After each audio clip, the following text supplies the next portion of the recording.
Goeiedag en welkom by nog 'n uitsending van Benei Yahweh Volksbediening. Ons gaan voort in die kalenderreeks en vandag behandel ons hoe tel ons 3 dae en 3 nagte. Markus 12 vers 38 wys waar sommiges van die skrifgeleerdes en fariseërs vir Yeshua die gesalfde een vra vir 'n teken om te bewys dat hy die gesalfde een of Messias was. Yeshua het aan hulle verklaar dat die enigste teken wat hy sou gee, dit sou wees van die profeet Jona. Want soos Jona 3 dae en 3 nagte in die buik van die groot vis was, so sal die seun van Adam 3 dae en 3 nagte in die hart van die aarde wees. Maar kan ons 3 dae en 3 nagte in die hart van die aarde tussen 'n Vrydagmiddag kruisiging en 'n Sondagoggend opstanding inpas? Hierdie tradisionele siening van die kruisiging, of beter gesê die foltering en opstanding, laat slegs vir Yeshua toe om in die graf te gewees het vir 'n dag en 'n half. Sommiges probeer die Messias se woorde versoen met hulle geloof in 'n Vrydag kruisiging en Sondag opstanding deur te rasionaliseer dat Yeshua se 3 dae en 3 nagte verklaring nie 'n letterlike tydspan van 72 uur vereis nie. Hulle redeneer dat 'n gedeelte van 'n dag gereken kan word as 'n volle dag. Vandaar dink hulle, aangesien Yeshua in die middag gesterf het, rondom die 9de uur, oftewel 3 namiddag volgens Matteus 27 vers 46 tot 50, dat die oorblywende gedeelte van Vrydag die eerste dag saamgestel het, Saterdag die tweede en Sondag die derde. Hulle versuim egter om in ag te neem dat slegs 2 nagte, Vrydagnag en Saterdagnag, in rekening gehou word in hierdie verduideliking. In elk geval is die skrif duidelik dat Yeshua alreeds opgestaan het voor die dagliggedeelte van Sondag. En op die eerste dag van die week kom Miriam van Magdala vroeg, terwyl dit nog donker was, by die graf en sien dat die steen van die graf weggeneem was.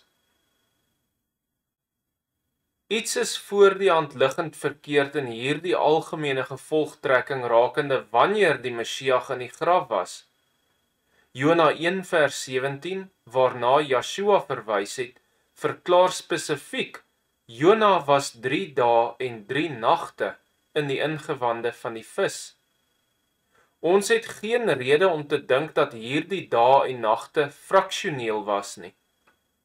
Daar is ook geen basis om te dink dat Yeshua slegs 2 nagte en 1 dag bedoel het nie, plus gedeeltes van 2 dae nie, toe hy die lengte van die tyd vooruit geprofeteer het van hoe lank hy in die graf sou wees. Sulke rasionalisering ondermyn die integriteit van Yeshua se woorde.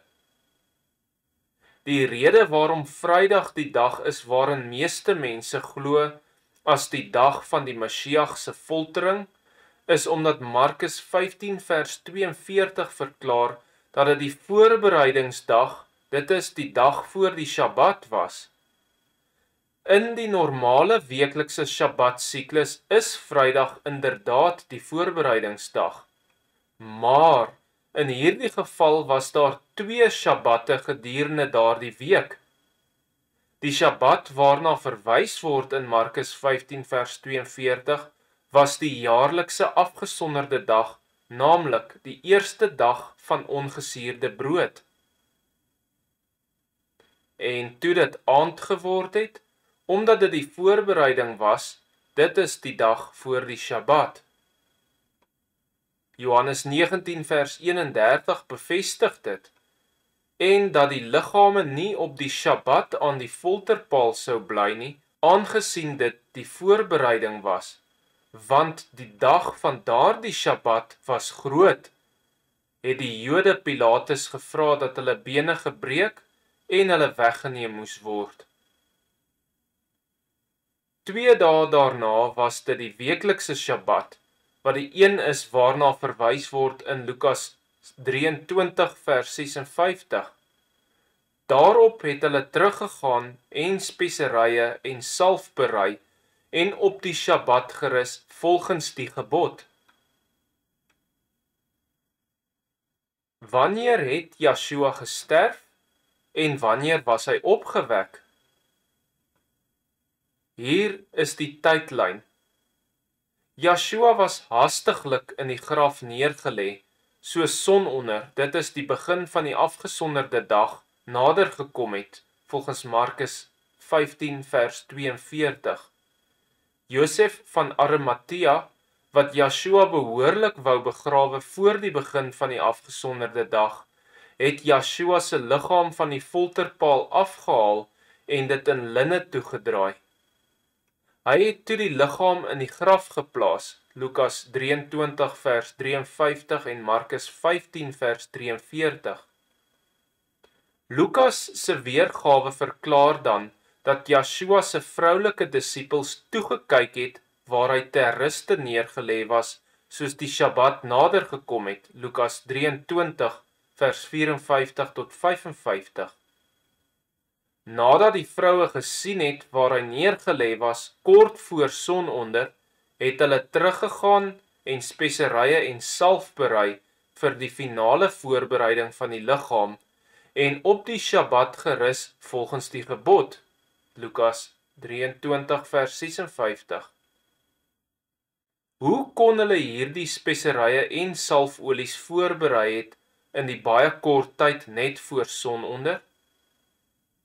Die bewoording van Markus 16 vers 1 tot 2 voeg by die verwarring wat sommiges ervaar, omdat dit blyk voor te stel dat die speserye gekoop was na die weeklikse Sabbat, eerder as voor dit op die Vrydag. Hoe is dit moontlik? Deur die besonderhede in beide evangelies te vergelyk, waar Markus aan ons verklaar, die vroue het speserye gekoop voordat hulle gerus het op die Sabbat, en waar Lukas vertel dat hulle die speserye voorberei het voordat hulle op die Sabbat gerus het, kan ons sien dat 2 verskillende Sabbatte genoem word. Die eerste, soos Johannes 19 vers 31 aan ons vertel, was die eerste dag van die fees van ongesuurde brood gewees. Die tweede was die weeklikse 7de dag Sabbat. Markus het nie hierdie weeklikse Sabbat genoem in sy verslag nie, maar Lukas, wat sy verslag van hierdie gebeure later opgeskryf het dit wel genoem. Dus het die vroue teruggekom nadat hulle die vlugtige begrafnis die woensdagmiddag laat aanskou het. Hulle het gerus op die hoë dag Sabbat, woensdagnag en donderdag 15 Aviv op die Hebreëse kalender.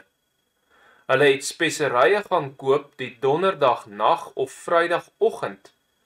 Hulle het dit voorberei op die Vrydag voor sononder en toegerus op die weeklikse Sabbat vanaf Vrydag sononder tot Saterdag sononder.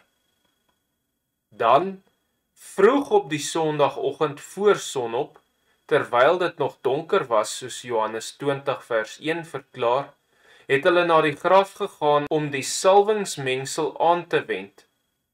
Hulle het ontdek dat Yeshua alreeds opgewek was, volgens Matteus 28 vers 1 tot 6, Markus 16 vers 2 tot 6 en Lukas 24 vers 1 tot 3.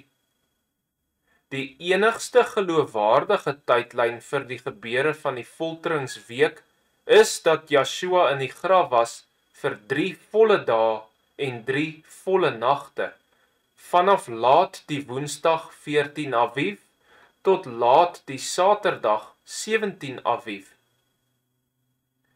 Oorweeg nou Yeshua se belofte dat hy in die graf sou wees vir dieselfde lengte van tyd as wat Jona in die buik van die groot vis was in samewerking met hierdie geskiedkundige rekord.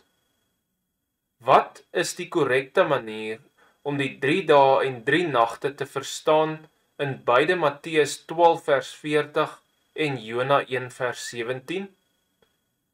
Dit beteken 3 letterlike dae en 3 letterlike nagte.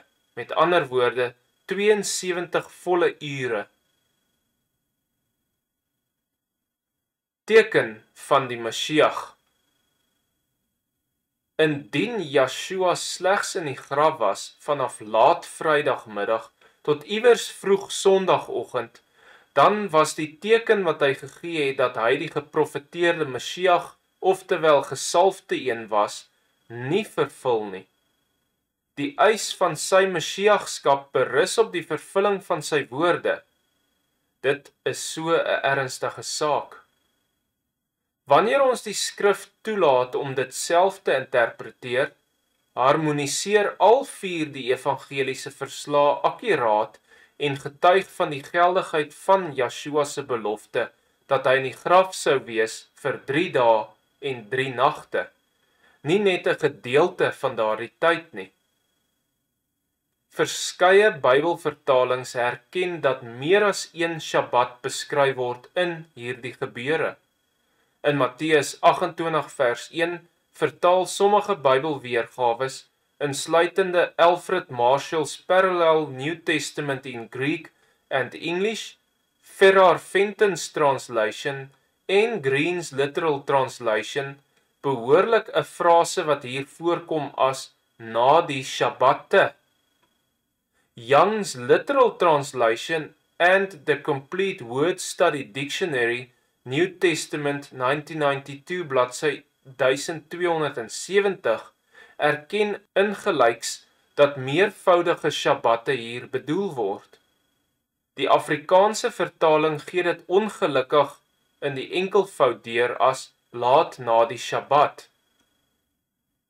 Sommige struikel oor Markus 16 vers 9, deur nie in rekening te neem dat daar geen leestekens aangedui word in die Griekse manuskripte nie. Daarom dus, om in harmonie te wees met die materiaal wat aangebied word in die ander evangelies, sal 'n beter vertaling van die vers as volg lui, ek haal aan. En nadat hy opgestaan het, het hy vroeg op die eerste dag van die week eers verskyn aan Miriam van Magdala. Dit verklaar dus nie dat Yeshua vroeg op die Sondagoggend opgestaan het nie, maar dat hy aan Miriam Magdalena verskyn het vroeg die Sondagoggend nadat hy alreeds teen laat Saterdag aand uit die dood opgestaan het. Ons kan verseker wees dat die tydsduur van Yeshua se begrafnis voor sy opstanding, wat hy vooruit geprofeteer het as bewys van sy Messiaskap, presies so lank geduur het, soos wat hy verklaar het dit sou wees, gelykstaande aan die 3 dae en 3 nagte wat Jona was in die buik van die groot vis, volgens Matteus 12 vers 40. Dus het Yeshua laat Saterdag aand opgestaan rondom sononder, nie Sondagoggend met sonsopkoms nie, presies 3 dae en 3 nagte nadat hy in die graf geplaas was, kort voor sononder die Woensdag 14 Aviv. Yeshua se profesie van die tyd wat hy in die graf sou wees, was presies vervul. Omdat die meeste mense nie die skriftuurlike afgesonderde dae verstaan wat deur Yeshua en sy volgelinge onderhou was nie, versuim hulle om die kronologiese besonderhede te verstaan wat so akkuraat vir ons behoue gebly het in die evangelies. Ek vertrou dat u hierdie kort deel van die kalender geniet het en dat daar vir u stof tot nadenke sal wees en dat dit vir u 'n leersame ervaring was soos met al die ander dele. Kyk gerus uit vir deel 5 in hierdie reeks van die kalender, die foltering van Yeshua en die hemel en aarde kalender. Geseënde dag vir u. Dankie vir die saamkyk.